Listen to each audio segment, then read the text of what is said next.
Okay, so good morning to everyone. Thank you for joining us on our latest property tax webinar.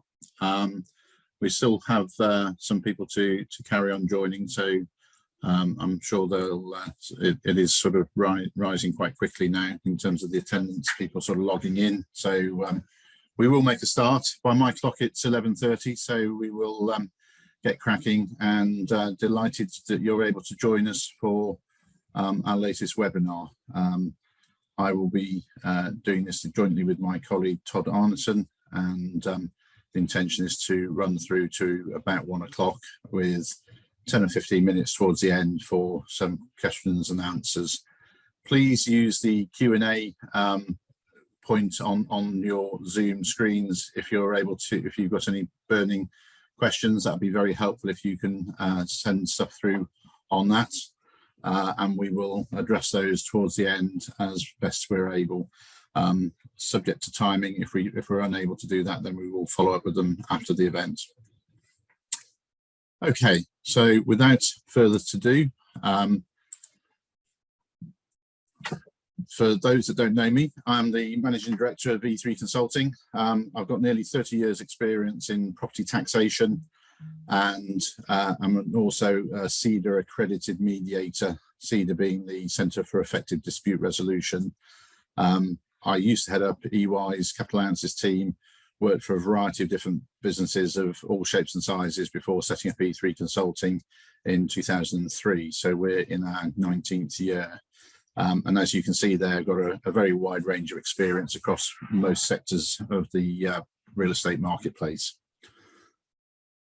Before we get into too much detail, just a little bit of housekeeping. So we're running through, as I say, please use the Q&A function to submit any questions that you might have, and then we can address those as necessary. If you wish for us to deal with those, then we'll do that, and say deal with those at the end. Also, in the last slide, we have got our contact details, and then after the event, we will be sending out a feedback questionnaire.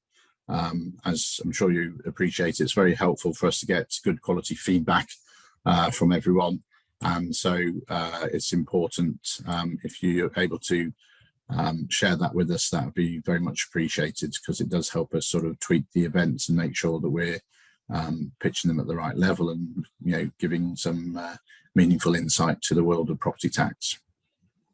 Okay, so today's program, as I say, we've got 90 minutes in total. We're going to run through, some of it will be a bit fast and furious. I'm going to hand over to Todd in a minute for fundamentals of capital allowances and a brief overview of some of the recent budget announcements. Todd will then sort of run through some of that and then pass back to me for some of the other areas of property tax transactions. And then I will pass back to Todd a bit later on when we start looking at things like sort of post-purchase situations around refurbishments and so on. We'll then briefly touch on dispute resolution and litigation around property taxation and capital allowances, and then final conclusions before we go into our sort of Q&A session. So hopefully that's what everyone's expecting, and we will crack on. So obviously, most of what we're dealing with is around the Capital Allowances Act 2001.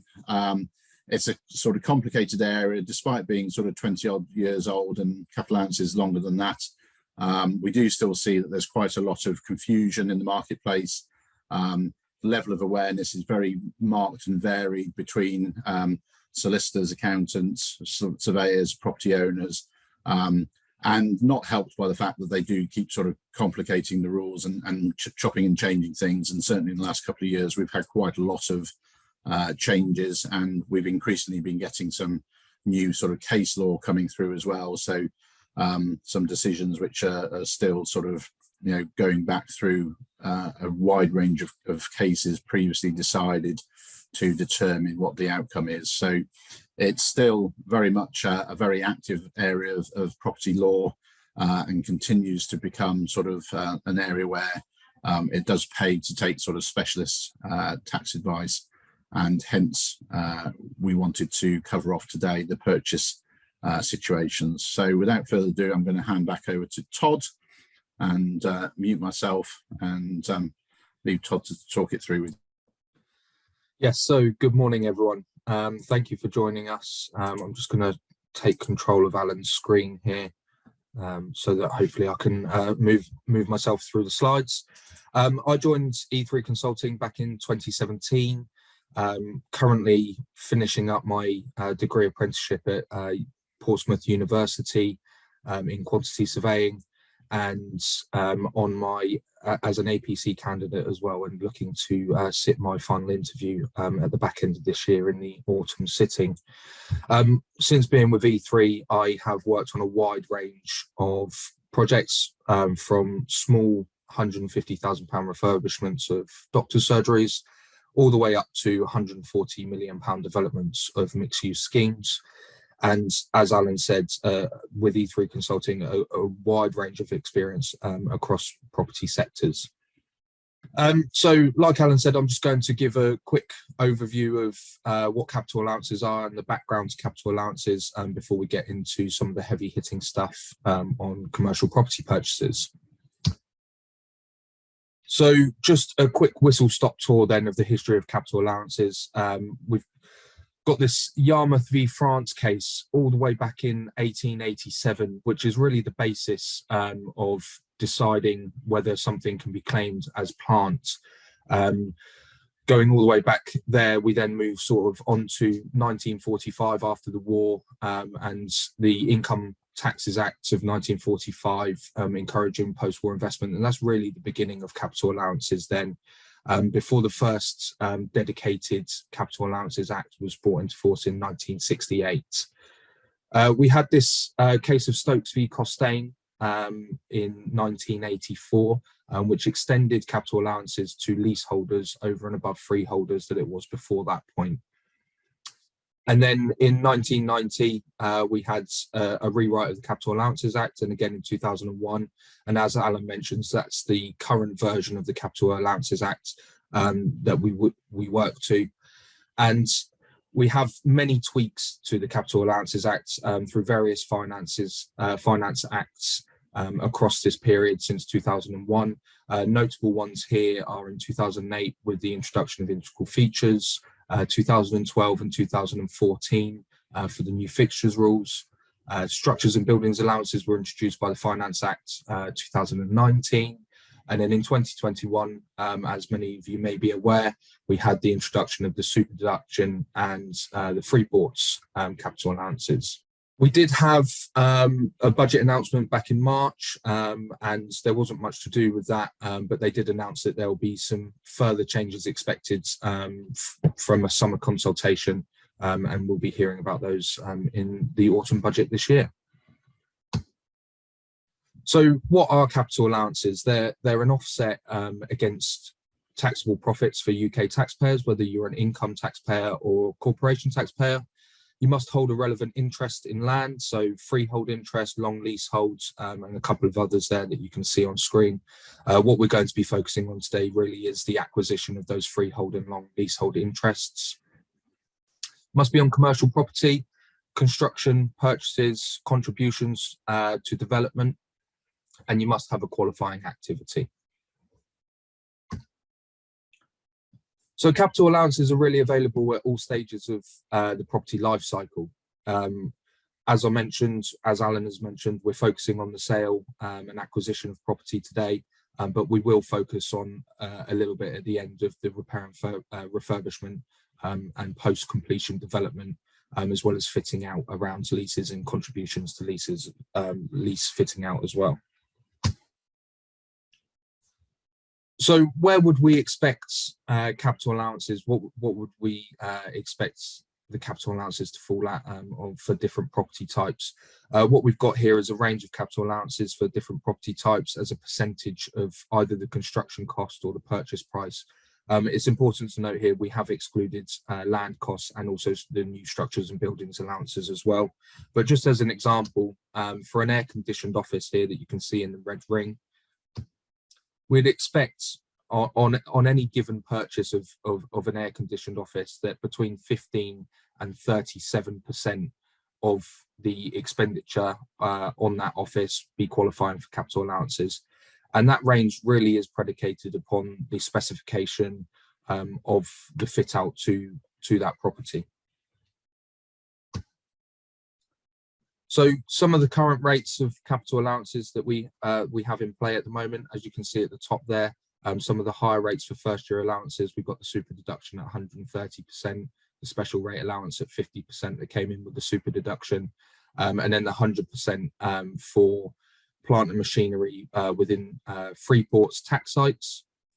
We've got the annual investment allowance currently capped at £1 million on the first 100% in the first year, though this is due to revert in April next year back down to £200,000.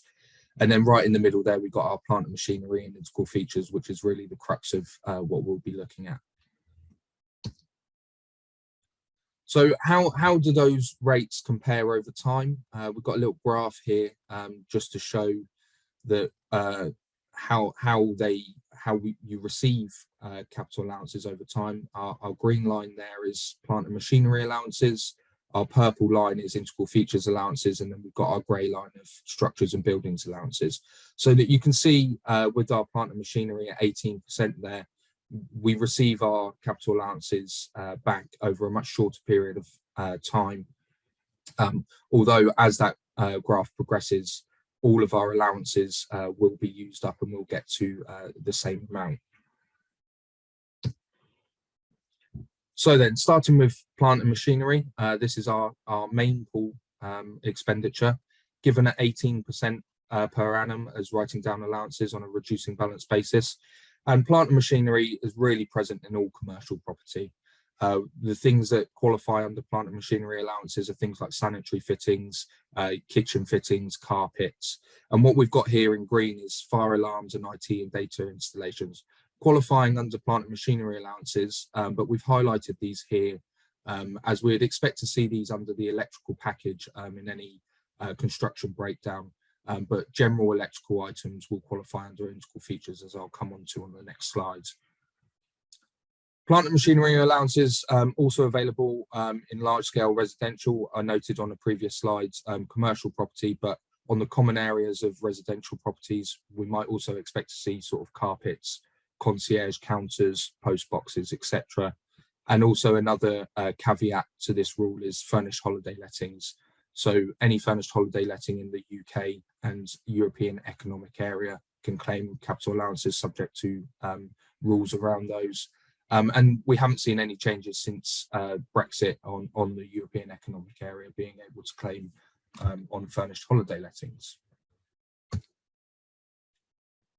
So integral features then, these are our special rate pool expenditure, given at 6% per annum, writing down allowances on a reducing balance basis.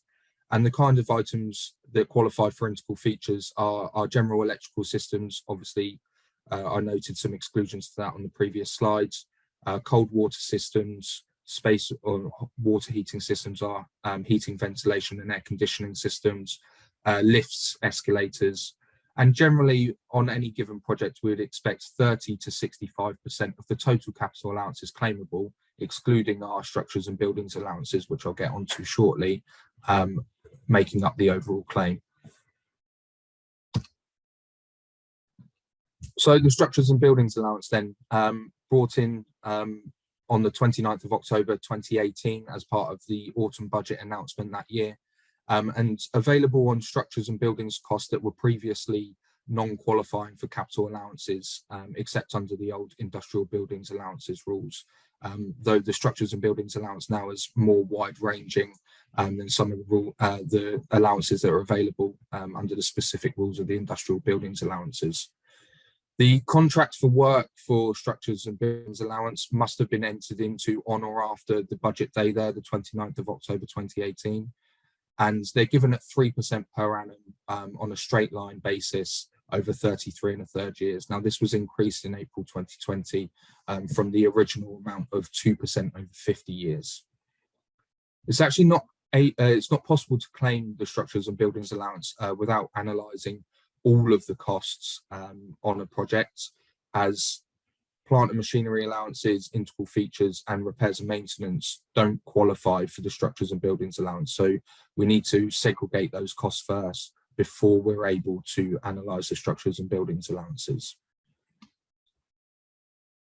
It was announced last year that in Freeport's tax sites, the structures and buildings allowance would actually be boosted to 10% per annum over 10 years in those specific areas. And Alan will come on to talk about Freeport's a little bit later on. Restrictions on the structures and buildings allowance, not eligible on the annual investment allowance, so you can't claim any of your structures and buildings allowances in your first year as AIAs. And the structures and buildings allowance legislation actually extended where the residential uses for plant and machinery and integral features couldn't be claimed to student accommodation, furnished holiday lettings. So there's a little bit of caveat here on the structures and buildings allowance for the extra residential uses where you can't claim them. When selling a property, the purchaser will actually take over the remaining allowances subject to the appropriate records and evidence being in place. And there's different rules here on the structures and buildings allowance with regards to capital gains tax, and there'll be a clawback on disposal. So what we're seeing here is actually it's quite complicated, and some taxpayers are seeing this and not claiming, as the claim is optional and it's not mandatory. So a little bit of a roundup then, after just running through those general allowances of the budgets over the last year. So looking back at the budget back in spring 2021, we had the introduction of the new corporation tax rate from the 1st of April 2023. That's 25% for those companies with profits over £250,000. And they've reintroduced a small profits rate for those companies with profits less than £50,000 at 19%, so keeping that 19% corporation tax rate for those companies. There will be a taper in between here, depending on profits between £50,000 and £250,000.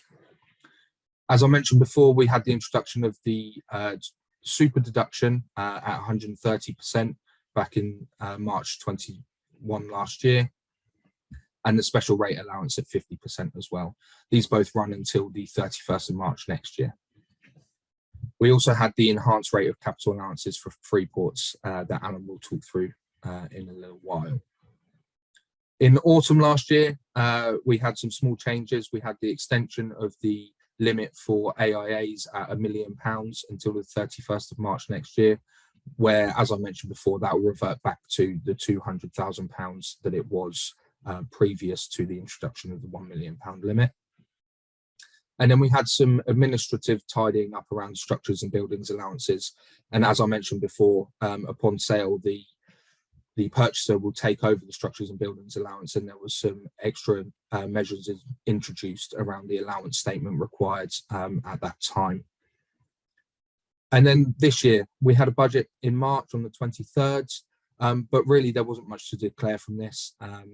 There was an announcement that the HM Treasury will be consulting over the summer period about boosting investment via capital allowances, and we're expecting to hear some more on that in the autumn budget, which is expected in around November, December this year. So a little bit of background on the 130% super deduction then on main pool expenditure, so items previously qualifying for the plant and machinery allowances. So you'll get the 130% in the first year rather than the 18% writing down allowance, and it must be on new and unused assets. It's only available for corporation taxpayers, and this was really brought in to try and stop investors delaying their investment expenditure until the new 25% corporation tax rate was brought in April 23. So it will only be available to public UK limited companies. And it is a first year allowance, so it's subject to the general exclusions other first year allowances are subject to. And part of the initial draft legislation was that this would mean that property investors wouldn't be able to claim the super deduction. However, as part of the Finance Act 21, we actually saw the exclusion to this exclusion, which meant that investors and landlords would be able to claim the super deduction. So as I mentioned, it's at 130%. Similar rules, like with the structures and buildings allowance, the contract must be entered into on or after the budget day announcement, which was the 3rd of March 2021. But here, the expenditure must be incurred in a period between the 1st of April 21 and on or before the 31st of March 2023. So we're looking at about a year left for people to claim their super deduction on their plant and machinery. There is an apportionment for accounting periods straddling the end date here of the 1st of April 2023. And it can become very complicated when trying to work out. There's a specific mathematic formula, which I'll get onto on the next slide, about how you calculate what super deduction you can claim if you have an accounting period that doesn't end on the 31st of March next year. And they've also brought in anti-avoidance measures for the super deduction, and there's a potential clawback depending on when you sell that plant and machinery. So I'll just do a quick run through of this slide. As I mentioned, the apportionment can become very complicated. At the top of the slide here, we've got the formula to use in order to understand what super deduction you would be able to claim if your accounting period doesn't end on the 31st of March 2023. And a couple of examples at the bottom here. So the second line here of the table, this is the percentage that we work out from this formula, depending on when your year end might be. So taking a year end of the 30th of June 2023, you'd actually end up with a super deduction of 122.52%, giving you an overall tax saving down here slightly below what you might have achieved otherwise. And as you move throughout the year, the further you get away from that 31st of March year end, the smaller that percentage becomes, and then the tax saving reduced as well. The 50% special rate allowance that was brought in with super deduction, this is on the special rate pool expenditure, so things previously qualifying as integral features, long life assets, thermal insulation, those items that would have been given at 6% writing down allowances. Again, these are all very similar rules to the super deduction. They're for corporation taxpayers only. It's subject to the general exclusions of first year allowances generally, although they did have this exclusion on the exclusion again for property investors and landlords to be able to claim this allowance. And then the contract and expenditure time conditions are also the same. So the contract must be entered into on or after the 3rd of March 2021, and the expenditure must be incurred in between the 1st of April 2021 and the 31st of March 2023. And again, there's further anti-avoidance measures for this allowance.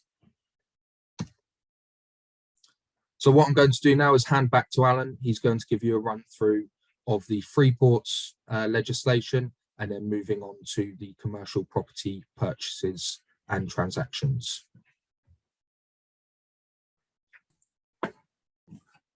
Right, so back we are. So as Todd says, I'm going to be covering off the Freeport legislation, which was announced in the budget, and essentially they announced these sort of Freeports. The intention is to provide a load of different benefits.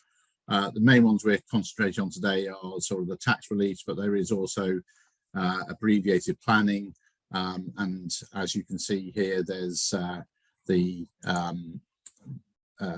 reduced stamp duty, land tax, business rates, and national insurance relief as well. So the first 8 were announced, which is this list to the side, and you'll see later that they've now 7 of those 8 have now come into effect and are now sort of up and running, albeit there was a slight delay on sort of operational sort of when that sort of came through. And as you can see at the bottom here also, Freeports are intended for Scotland, Wales and Northern Ireland as well, but that is ongoing dialogue. So just to illustrate, we've just picked a couple at random. So here you've got the blue boundary is the Freeport boundary, and the red parts of that are the tax sites. So you've got there's a number of different ones. This is Southampton for those that aren't familiar. So this is Redbridge is the top one. Then you've got what's known as the Southampton Water Marchwood Strategic Land Reserve, and then this is the Southampton Water Forley Complex. This is known as the Navigator Quarter, which is just above Southampton Airport, and then this one over here is known as Dunsbury Park.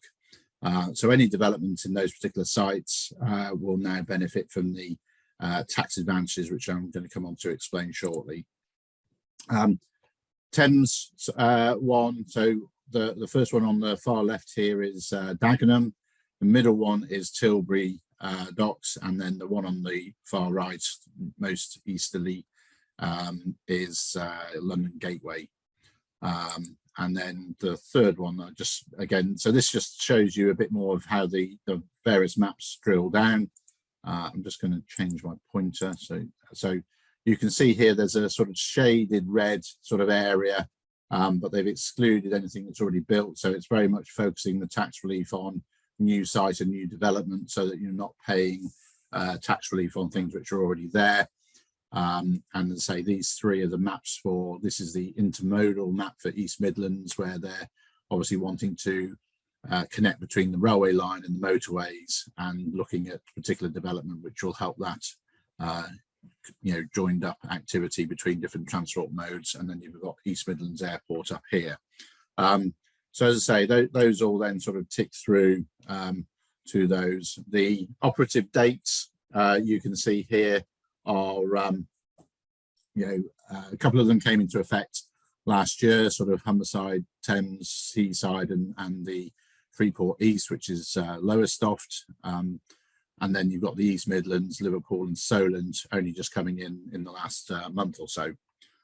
Plymouth is to be confirmed, and say that the expectation is that will come through as a free port, but those dates and legislation hasn't quite been ratified yet.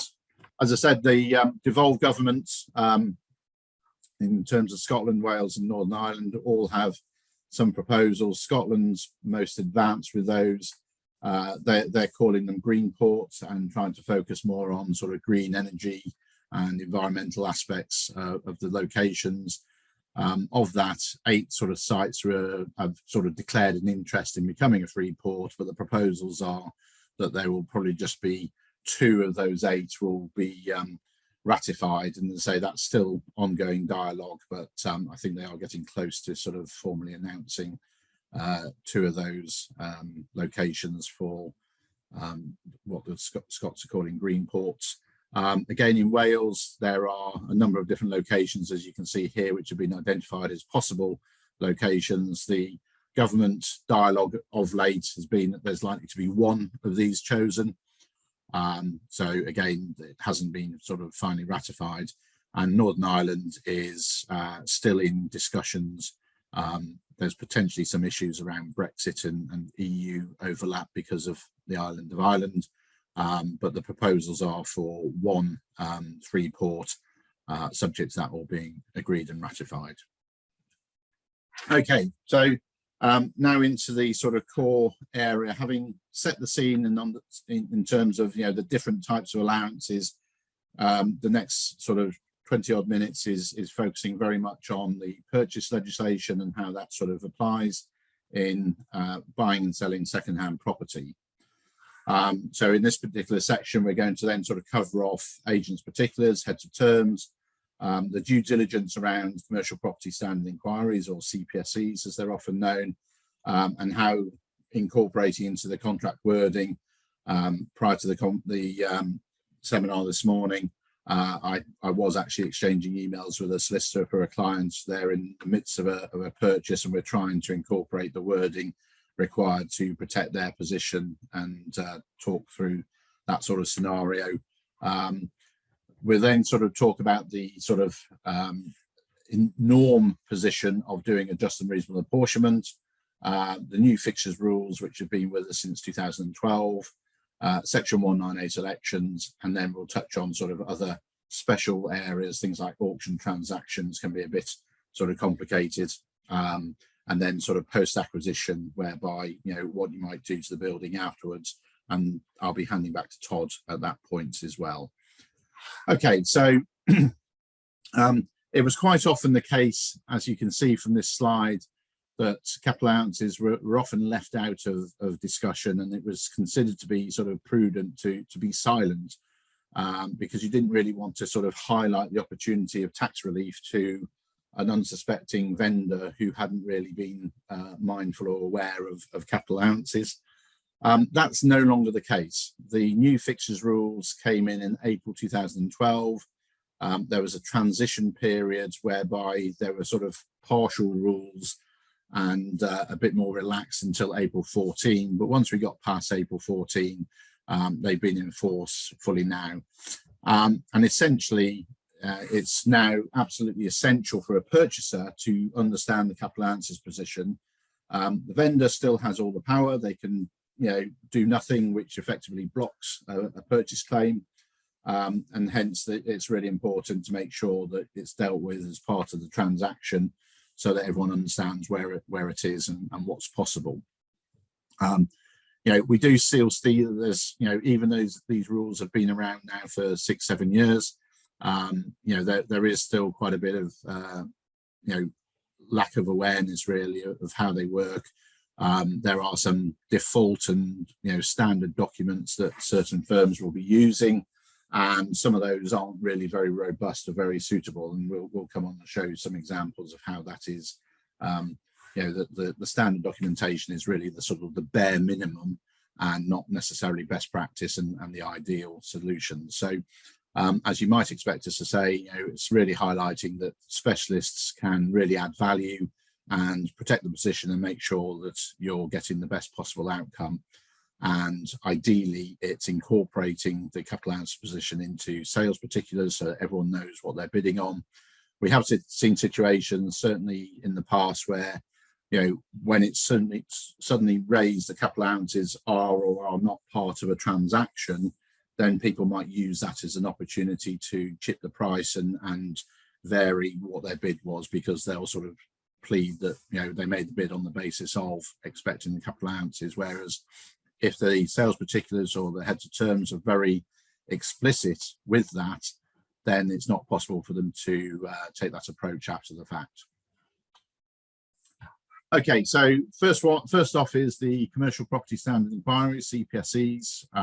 We're focusing particularly on CPSE 1. Current version is version 3.9, and those lawyers amongst you will be familiar with these. Question 32 deals with capital allowances and raises sort of 11 sub-questions within 32 around different aspects of capital allowances.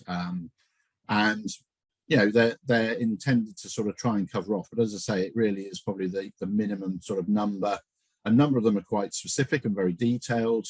They often ask about leasing arrangements on plant and machinery ownership, and there is now an additional sort of clause that deals with the super deduction, because that could complicate life even more.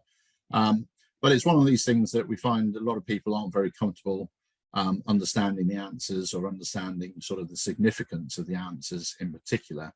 And so, the very last question within that group does sort of ask, who is the capital allowances advisor, which I think is a pretty good red flag as to perhaps specialist input should be taken at this time. We do still see that quite a few of these are, answered with vague or indescript positions. The more simplified version, which are, I think pretty much really unhelpful, is the short form version of the CPSEs. This is CPSE 7, version 1.3.1. And as you can see, they ask two questions. And, is there anything in the property upon which capital allowances claim is based? And then, further details subject to the above.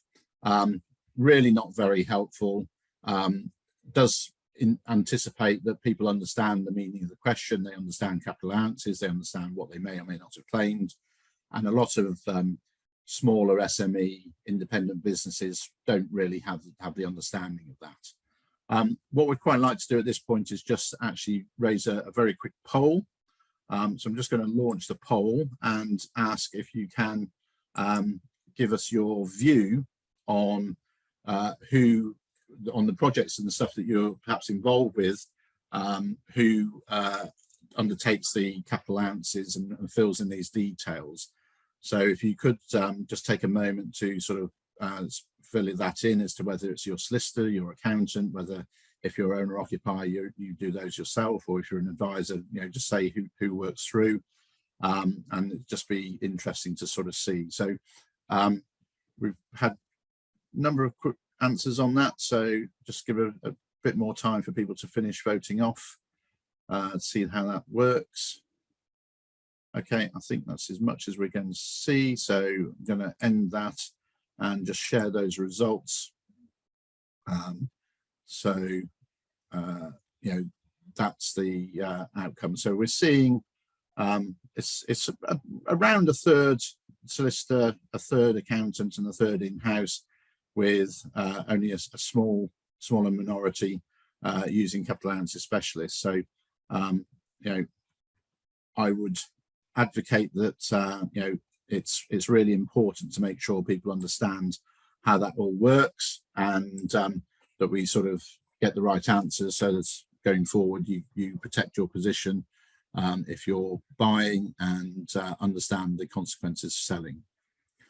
Okay, so we'll carry on. As I say, these are the sort of responses we get. These are, capital allowances none, or capital allowances not known. We get a lot of things where it's not applicable, and so on. So it does cause quite a bit of confusion, and people aren't necessarily aware. There's a variety of reasons for that. Some of it is just not understanding the question. Some of it's not really knowing very much about capital allowances. Sometimes it's the people filling in the form, and we've seen there on the poll, solicitors, accountants filling that in, may not have the data to hand, or they may just not wanting to commit to a detailed response that might end up with a professional indemnity issue. So it's important to think about those sort of things. This bottom bit of the slide here just sort of tells the story. We had a recent project which we were working on in Wiltshire. This is actually the capital allowances response. Appeared, they came back saying none, and so our role really was to go back, talk to the solicitor, try and get hold of the details. So we then ended up speaking to the vendor and their own accountant to understand why it was none. In that situation, it did turn out that it was a simple answer, because they didn't really understand it, so they just opted for none. We were able to sort of talk them through the process, which we'll cover shortly, around the new Fixtures Rules, and that ended up in agreement to cooperate, do the pooling requirement, and that's going to give our clients a potential sort of tax saving. It's probably around the £20,000 tax saving, having then provided and incorporated into the sale and purchase agreement the necessary wording to support that process going forward. So, CPSEs is probably one of the most tricky areas. As I say, the vendor has the power. They can, ignore very much everything if they really want to be difficult and awkward. It normally doesn't really affect their own position, but quite often we still find that vendors haven't claimed. So having not claimed, there's still the opportunity to make a claim if they want to. They can then do an election on that claim, and depending on the circumstances and how the transaction is likely to progress, they can either keep the allowances if that's possible, or keep a proportion of the allowances and pass on what's known as tax written down value. This is the TWDV, tax written down value. So that's effectively, they claim, they keep what they've claimed, and they pass on what's left. For the buyer, as I said at the beginning, it's very much more important now under the new Fixtures Rules. It's essential to make sure that there's contract wording in place, so that there's clear sort of designation of time frame and what the obligations are, so the parties are all absolutely clear, because unfortunately the default position is this one here, that if it's not dealt with and addressed and there's cooperation, then a purchase claim will default to nil. Okay, now moving on to just and reasonable apportionments. This is particularly in the Capital Allowances Act under section 562. And this is the sort of norm default where you haven't got a prior claim, or perhaps where you're buying from someone that's maybe a non-taxpayer. So if you're buying from a pension fund or a government department of some sort, then an unrestricted claim, as this is known, will start from this basis. And as you can see here, we look at the value that's being paid against the land, the building structure, which on a purchase won't necessarily give you the buildings and structures allowances at the moment. There is a SBAs are available on second-hand purchase situations, but they're only starting to feed through now on recent buildings, because they would only apply for when the original build was built with SBAs in place. And then you've got the plant and machinery and the integral feature elements of a typical sort of project. So just taking this through, the way the apportionment formula works is you've got your purchase price. We've assumed the purchase price here of 2.65 million. And then we've got the raw structure and building element, which in this situation isn't eligible for relief. We've then got your plant and machinery at just over £500,000. We've got your integral feature amount, which is just over £1 million. And then you've got your land element here just below about 10% of the purchase price. What that does is it gives you this apportionment factor, which is effectively giving you an uplift of about 15.7% or so. So what that's doing is increasing your plant and machinery claim from the £540,000 up to 625, and taking your integral features from the first million up to 1.2 million. So it's part of the reason why capital allowances is so valuable, is because you can, when you get this unrestricted claim, you can often get this uplift that enhances the claim figures. There are others out there who are not a specialist and take a little bit more of an avant-garde approach to what is claimable, what isn't claimable. And so, you know, there is a bit of a health warning of not all capital allowances specialists are the same. And the next case actually is a classic example of this. This is a care home purchase that took place in 2004. It reached the first tier tax tribunal in 2015. References here for those that wish to go and read the case in full. But in short, the advisor advising on capital allowances, the main issue here, they did two things wrong.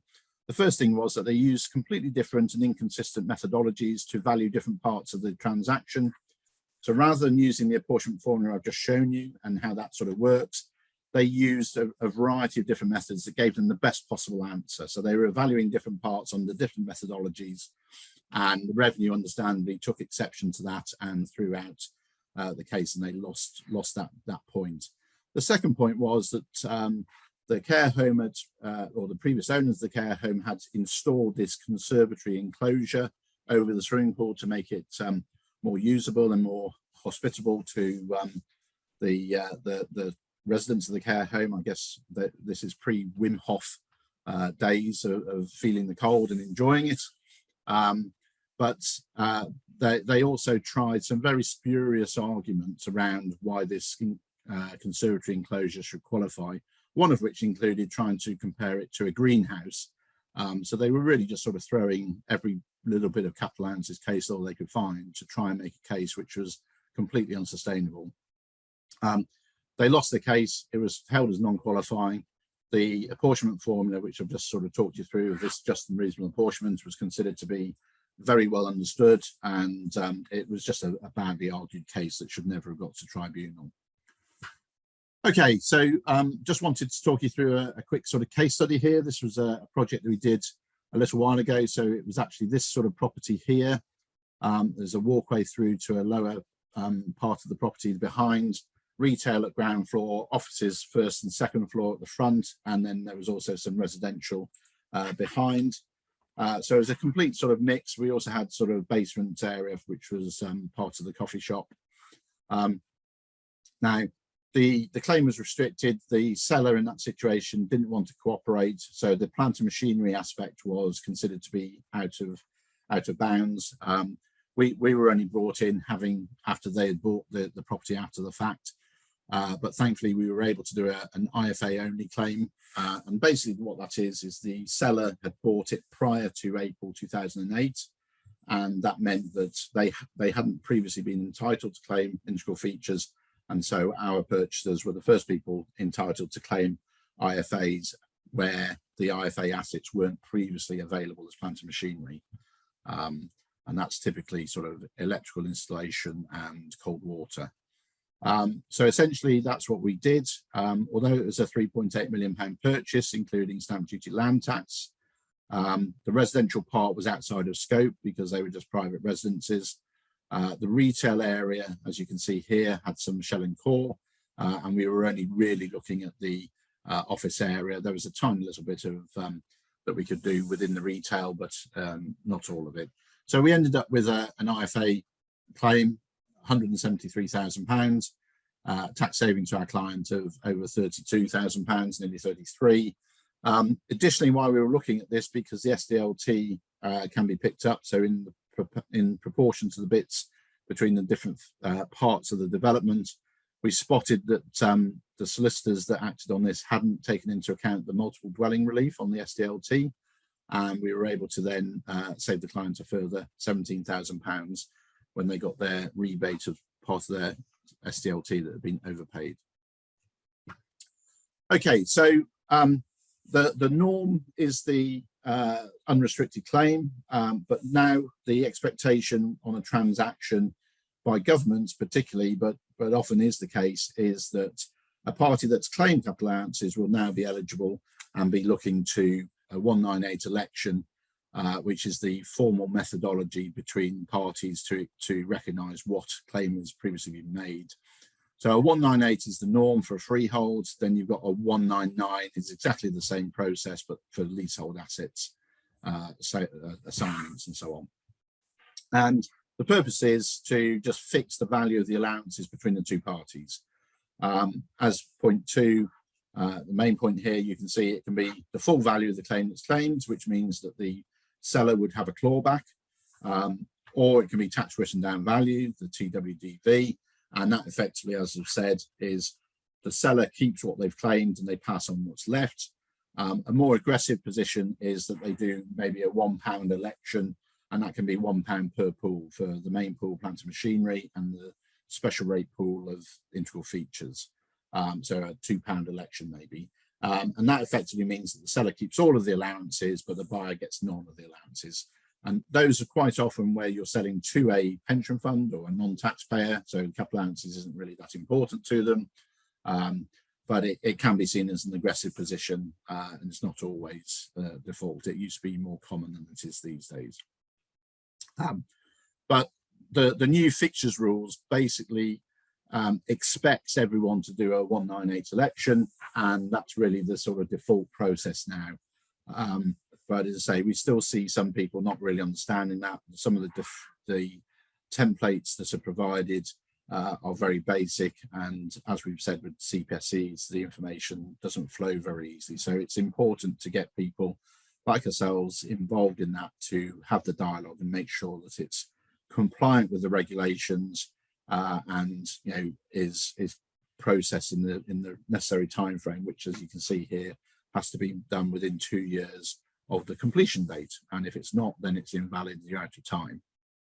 The last point here is very much we are seeing HMRC paying far more attention to 198 elections because of the new fixtures rules, and making sure that the people have gone through due process. So within the election, there's a section 201 of the Capital Allowances Act specifies the particular requirements, and it just needs to be sort of follow this through very clearly. You have, as I say, it has to be done within 2 years. It must sort of clearly quantify the value and what's of the plant and machinery going on, and identify the properties, identify the parties, and must state where possible their various sort of tax references, the UTR, unique tax reference. So it is quite clearly set out. We see an awful lot of elections that don't marry up to this, and arguably if they don't follow the requirements, HMRC can choose not to accept them. which would leave clients exposed. So we do very much encourage people to do it properly and robustly. So this is a central London office purchase that we worked on. Again, £18 million purchase. There was a £1 election as part of that transaction for the plant and machinery. But again, this was one where the seller had previously bought it prior to the April 2008. So we were able to do an integral feature only claim. That's a factor of the overall purchase price paid, unrestricted. And as you can see here, we got a very good sort of claim, saving our client, who was a non-resident landlord, at that time paying income tax, £160,000. Another sort of retrospective claim here so this is dealing sort of retrospectively, as you can see in the middle here. The client bought these units in 2005 and 2006, hadn't really claimed anything for capital allowances. Their accountant flagged to us that there was some scope here, and hence we got involved. Over the two purchases, we were able to identify over £100,000, and at 19% corporation tax rate, which is the current value, we've saved them over £20,000. So again, just sort of showing how that sort of works through, even based on historic claim transactions, so long as we can prove that they hadn't previously claimed. Okay, moving in quickly to the new fixtures rules. Just going to touch on these, and as I say, this sort of runs through. So new fixtures rules, as I said earlier, came in 2012, had a transition period to 2014, and they're now sort of fully in effect. The plant and machine, the key three things are they introduced these three new requirements: a pooling requirement, a fixed value requirement, and a disposal value requirement. And they essentially mean that those have got to be satisfied for the allowances to sort of transfer across.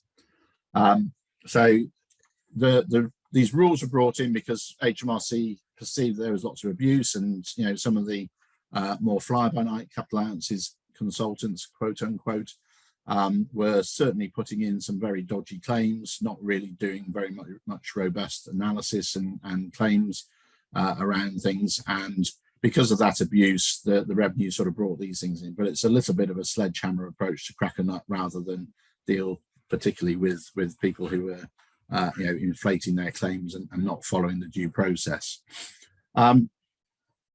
So the main sort of requirements, as I say, sort of have been with us for some time now. And the pooling requirement basically means that they have to be in the previous owner's tax pool. Fixed value requirement is the election, effectively, whereby you're sort of, there's a document that shows what the value is. And the disposal value is a bit of a sort of catch everything else that doesn't go into either of the other two. So it doesn't crop up very often, but it's a bit of a catch-all.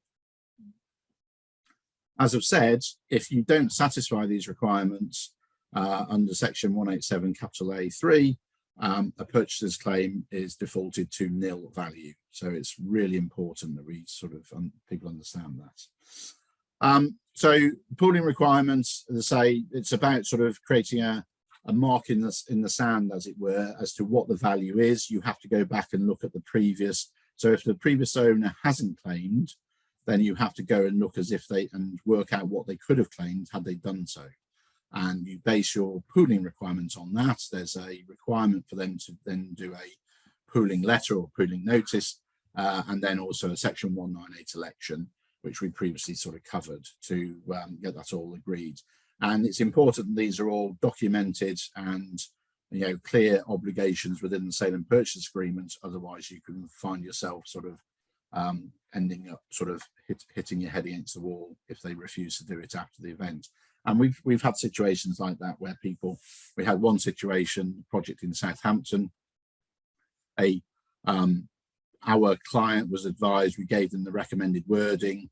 It was quite late in the day because they'd only thought about capital allowances quite late on.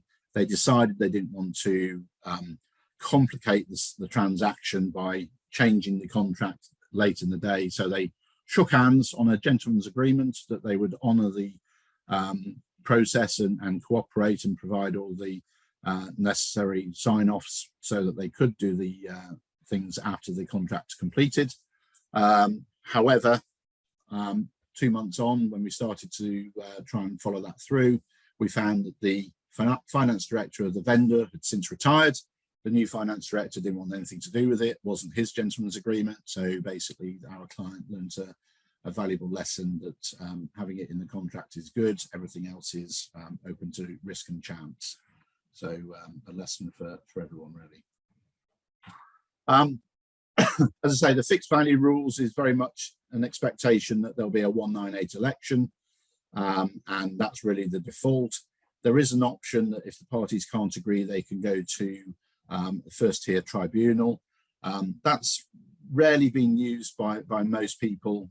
It is possible, but there's a time and cost of doing that because it's a bit more laborious, and you have to then sort of make submissions as to what you feel the valuations are, and the other party then gets to do that as well.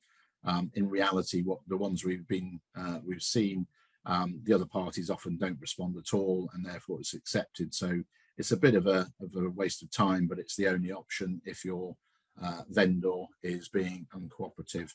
But it's only really viable if you're looking at significant sort of value of claim being otherwise lost without going through that process. The disposal value, as I said, is really an infrequent occurrence. It's a bit of a catch-all. So it's there just being sort of caught by everything, but it's important to make sure that you're picking up all the relevant data as possible, and that may be retrieving stuff from archive so that there's data available and everyone understands what's been done in the past. The key issues with it are just level of understanding. Even tax advisors struggle with this one, and it can be sort of a bit problematic. So it's just really about having good records, good detail, and making sure that it's understood. We spend a lot of time when we have to sort of explain the new fixtures rules. It does take quite some time to sort of get the other parties involved and understanding. And it's something that people, we would very much welcome people taking some more attention to it and understanding. There is some case law around sort of professional negligence. So, I'm not going to dwell on these now, but for those that are interested, I would certainly encourage you to look at these. It deals with sort of special, the role of an accountant bringing in a specialist, or surveyors bringing in specialists, and, those that think that they just need to sort of say, well, that's not part of my brief, might want to read those, because it basically puts a duty of care that even if it's not part of your brief, you do have a responsibility to make sure that the client perhaps is taking the right advice at the right time, even if it's not particularly your specialised area. Okay, just another quick sort of case study here. This is a holiday park that we worked on. £9 million asset purchase of holiday lodges, caravans, camping plots and the like down in Cornwall.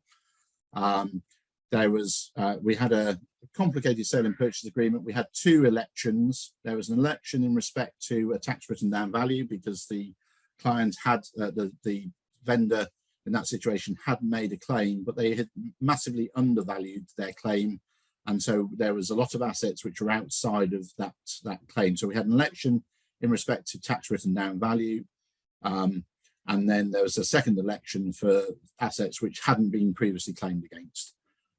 So it's quite sort of complex. We did have some contract wording. The key issue here is the tax written down value hadn't been finalised, so it wasn't part of the documentation. And what we found very early on is the vendor's tax agent saw that as an opportunity to increase the claim. As Todd mentioned before, we've got 100% AIAs at the moment, so anything extra they can claim in that sort of 2-year period then is in their pocket, and that reduces our client's position. So they did that very early on one part of it, and from that point onwards we were very much more aware that they were not necessarily going to stick to the wording of the contract, and certainly the expectation from the contract. As you can see here, my client quote, this is the client quote, that the vendor's tax advisor was slippery as a fish. So we did have to proceed very much more carefully, and we ultimately didn't finalise the last thing. It dragged on for nearly a year, and it wasn't finalised until we got a written obligation that they would not adjust their capital allowances claims any further, because the minute we disclose our build-up of how we've arrived at the pooling figure, we were giving them all the information they need in order to boost their claim. So we didn't want to disclose any further data until they gave us that written commitment. And it took a little while to get over that hurdle, but eventually we did, saving our clients over £200,000. So finishing off for me and handing back over to sort of Todd very shortly, the special cases around auction sites. Quite often the auction is a disposal of maybe a distressed property or something that's been repossessed by a mortgagee in possession. And what we find is that auctioneers and the mortgagees really want to keep life simple, no risk, so they often have wording along the lines of no capital allowances available. It's sometimes very difficult to get beyond that, but obviously if the vendor still exists and there is a real entity behind that rather than the mortgagee in possession, then that's really helpful. And again, if you can get to speak to people that have some awareness of it, then you can perhaps sort of unravel that so that you can get to a position whereby some capital allowances may be available to a purchase through an auction. But it's certainly potentially more complicated, and potentially if you can't unravel and get some of that data, then you may end up with no allowances being available. The last bit really is about buying new and unused. So we've talked very briefly around purchase claims. Things like first year allowances, structures and building allowances and super deduction are largely available for new build expenditure, which Todd is going to come on and talk a bit more about. However, if the first purchase is new unused from a developer, you can treat it as a purchase claim, and all of those bits and pieces can still be claimed by that. But it does have, it is very clear that it has to be unused by anyone. You can't, security guards maintaining the property, occupying it for safety and safekeeping is excluded. But any use whatsoever, however incidental, could potentially sort of taint that. So it's important to make sure that it's clear and think about sort of purchases from a developer brand new. At that point, I'd like to hand back to Todd, who's going to cover the last few bits. After sale and purchase, there may be some post-completion development that takes place, and there's really some more opportunities here over and above what you get at your initial construction of a property or purchase. So what we find is that these refurbishment and fitting out of properties, they're really high value claims because the structure of the property is already in place. A lot of these claims are based upon the internal refurbishment. There may be some changes of layout, some redecorations, installation of new assets, etc. But the structure of the property is already there. So what we tend to see is these claims are regularly over 55% of the expenditure on the refurbishment or fitting out of the property. There are some other areas of capital allowances here that also come into effect at refurbishment. Section 25 of the Capital Allowances Act allows a claim on works incidental to the installation of plant and machinery. Section 26 allows for the removal of any assets that were previously eligible to be claimed as plant and machinery. And then Section 28 of the Act also allows for a claim on adding insulation to an existing building. So what you end up with here is your general plant and machinery expenditure being uplifted by some of these extra provisions of the Act. And then you can also bring in repairs and maintenance for the redecoration works, etc., and also potentially some irrecoverable VAT on those works. It's important to note here, though, that any grants or contributions to works, either that be from landlord to tenant or tenant to landlord for their fitting out expenditure, these need to be netted off of the claim, as it's important that only expenditure that's incurred by the claimant is included in their claim. So a bit of an example about how this works then, just taking a doctor's surgery and some of the figures from a project we worked on. They had new ventilation installations into their property during their refurbishment. The raw cost of this ventilation was £110,000, and there were some variations to that ventilation installation of £21,000. So the apparent claim here is £130,000. However, with these extra parts of the Act, you're able to bring in other parts of the works into the claim. And as you can see, some of the things here that I've talked about is removing the existing ventilation under Section 26. You've got some of the electrical wiring and incidental parts of the extra refurbishment works to do with the ventilation installation. And then some of the project preliminaries as well, and the professional fees, we're able to take an apportionment of those costs and include with our claim. So the raw cost of 130k here, we've been able to uplift that by almost 18k and get a figure closer to £150,000 of qualifying expenditure. So taking that figure, what we were able to actually achieve for our client, as they were a partner of the doctor's surgery, they were paying 45% income tax. So an overall claim, an overall tax saving, sorry, of £67,000 almost. And what we've managed to achieve there is an additional tax saving on that additional £17,000 of expenditure from the legislation of an extra £8,000 of tax savings. There are other areas as well to really be considering in post-completion development. One of those being land remediation, so the remediation of contaminated or derelict land. This was brought in 2001 and amended as part of the Corporation Tax Act 2009. It's only available to companies against corporation tax, so individuals can't claim this, or partnerships, unless one of the partners unless one of the partners are corporation tax paying. It's important to note here that in order to claim land remediation tax relief, that you can't be the polluter. So if you installed the assets that are polluting the land, it might be, for instance, asbestos sheeting, you cannot claim land remediation on the removal of that asbestos sheeting, and also any connected parties or joint venture party partners to that party cannot claim either. So a couple of points here. You have to have a major interest in the land in order to be able to claim land remediation. So that constitutes a freehold or a leasehold interest that is above 7 years unexpired. And the costs for land remediation are really about remediating the contamination or the long-term dereliction of the site. So long-term dereliction, it has to be derelict since April 1998. And what that means is that it can't have had or can't be capable of economic use in that time.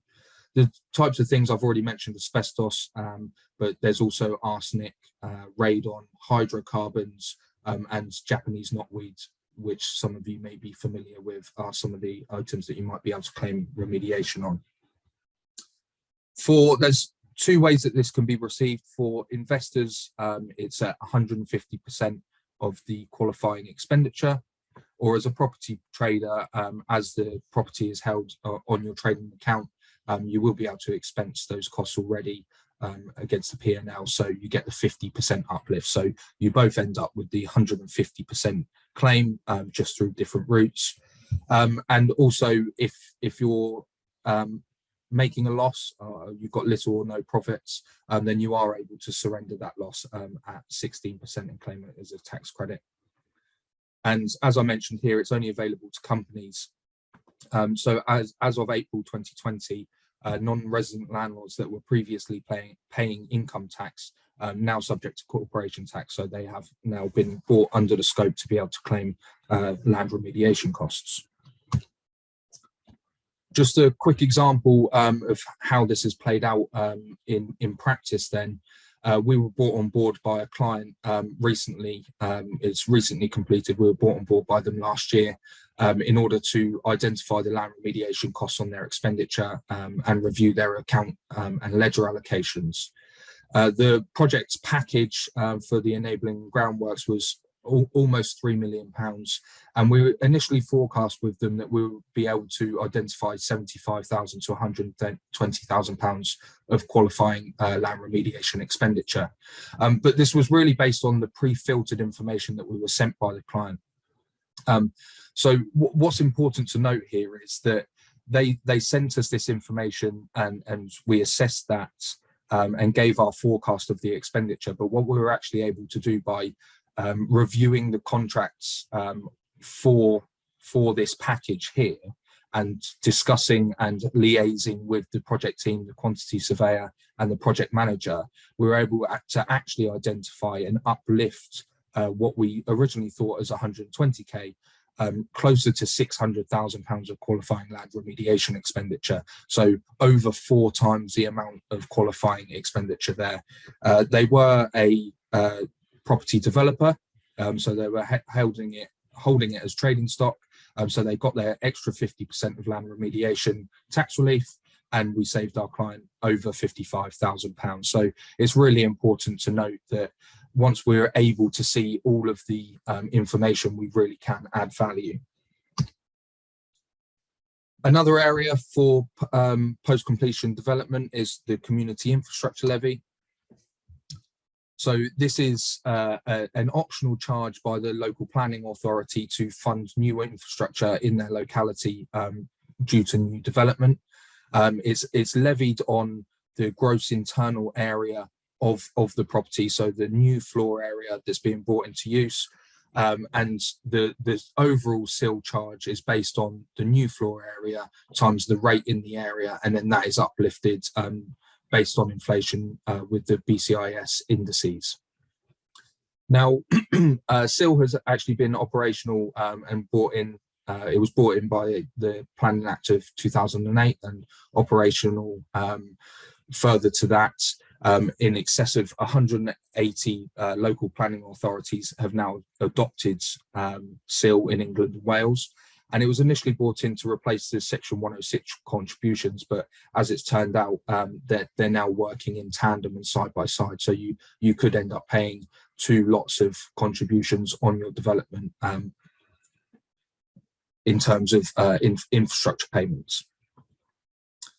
Now, most local authorities, they have a residential rate, but a lot of them, as we're seeing, have got their own retail, student accommodation, office rates that are maybe separate or the same rate. And again, this is then applied to the uplift of floor area. It's important to note also that in London, you also have mayoral SIL as well. So there's 2 different types of SIL operating in the London boroughs. And really, SIL is really complex and poorly understood within the marketplace due to the poorly drafted regulations. And because of the poorly drafted regulations, the local planning authorities have a really mixed approach to the enforcement of SIL. Regularly, we're operating with local planning authorities, and some are really helpful and cooperative with our clients, and some of them can be combative and pedantic with the rules and regulations. Now, this is a quick case study on SIL and really hot off the press. This was actually issued in final on Friday, on the 22nd of April. And we were working with our client who had a SIL liability notice issued of £20,000 in the London Borough of Brent. It was for the conversion of 6 flats into 4 new flats, and the local authority hadn't taken into account any existing use offset within their calculation of the SIL. After bringing us on board, we were able to identify from the project data some supporting evidence for the existing use. And it's assess our own SIL areas and submit those to the local authority via Regulation 113 review. And after review of that submission, the local authority accepted all of our submissions and actually withdrew this liability notice on Friday, reducing the seal to nil and saving our client over £20,000. So as Alan and I have discussed across the entire webinar, this is all really super complicated property tax relief, and it's important that you understand each of the situations.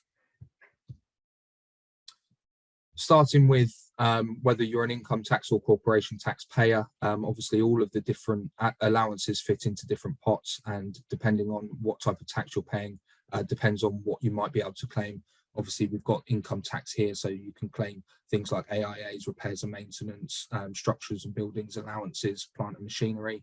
But if you're a corporation taxpayer, you also get the added benefit of things like land remediation and the super deduction. So I started off with a list of the allowances that are available, and what we've got here is an updated list based on everything Alan and I have discussed. So what we've ended up with here is there's actually 13 different pots that your expenditure could fall in. So it's important to fully analyze that expenditure to get it into the correct pot to give you the best outcome. So as I mentioned here, it's all about understanding what allowances might be available for our clients and considering the individual project circumstances.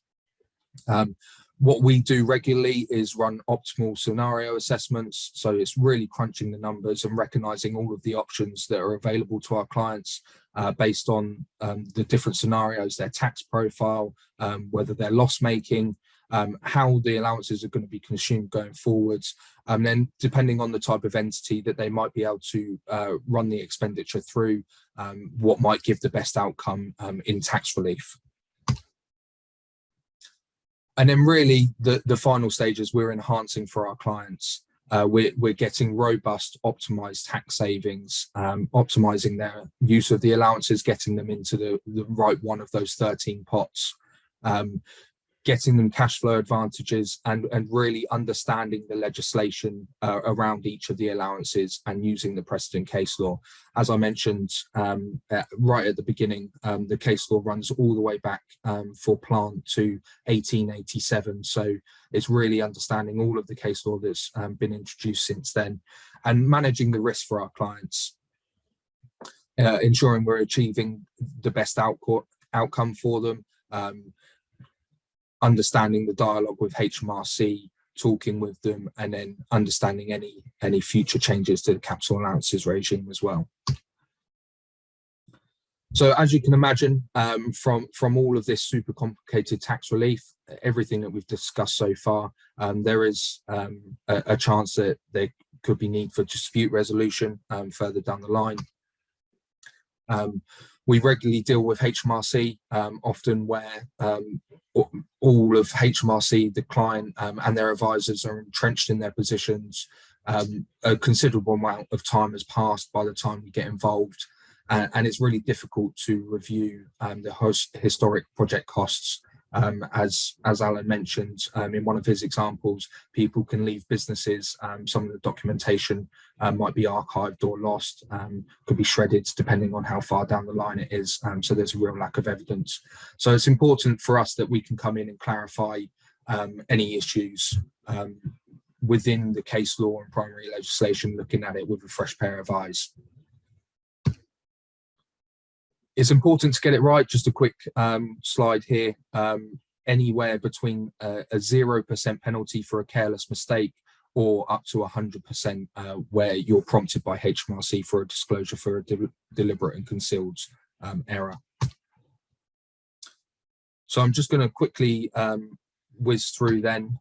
So this was an example where we were brought in by a client.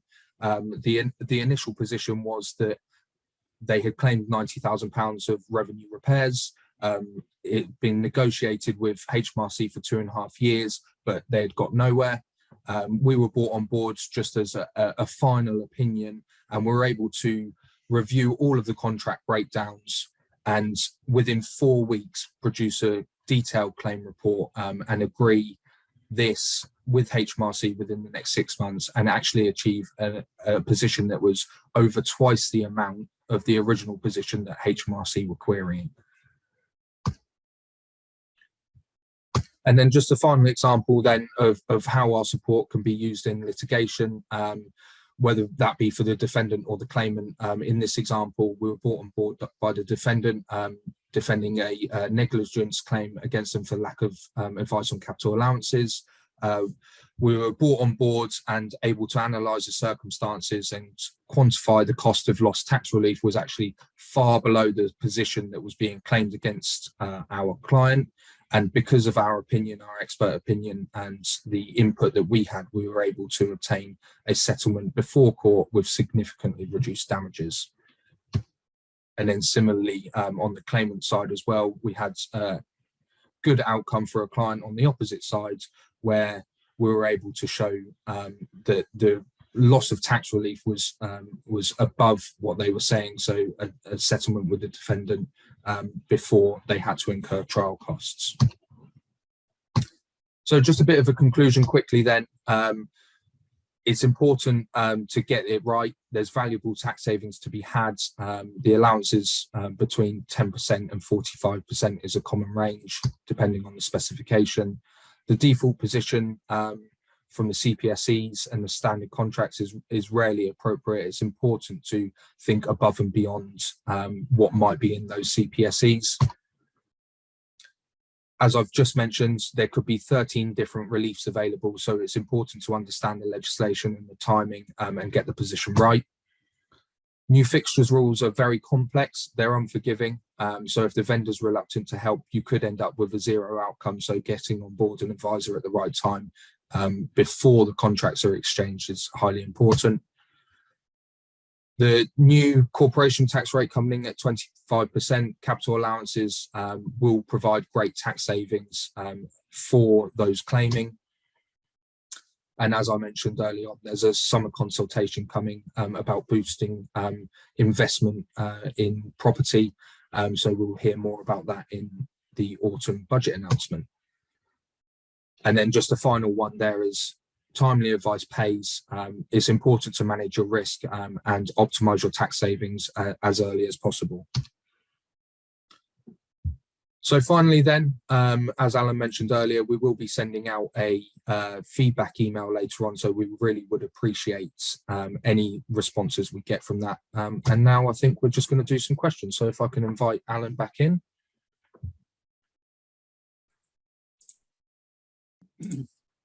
Hi. That's great, Alan. So I can see a few questions that are already coming in. So if anyone's got any more, if they could put those through the Q&A function, that would be fantastic.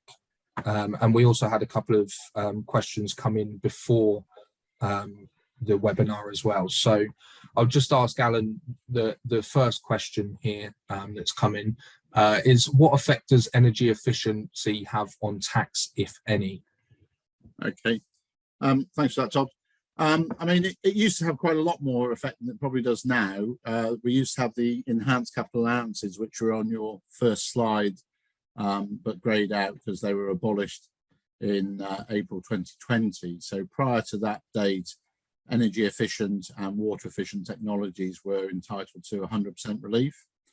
However, the government scrapped them partly because of the AIAs at 100 on the first million was at 100%, so it made it a bit irrelevant.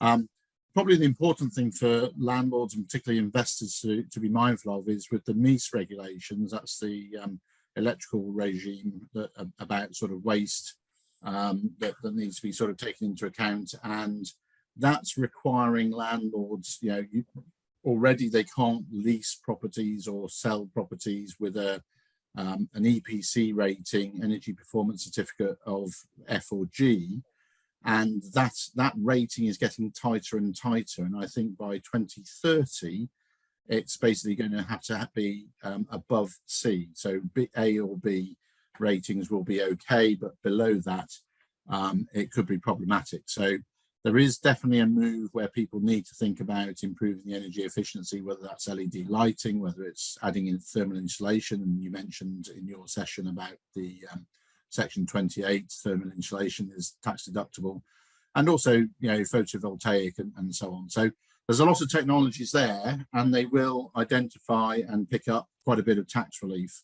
But so it will help, and it is intended, but it's not it's not as helpful as the previous rules, which were seen as a bit too complicated.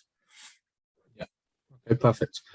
So we've just had another question come in then, and it says, I thought it was best to stay quiet on capital allowances when buying a property, but you seem to suggest earlier that better to agree the capital allowances position earlier on.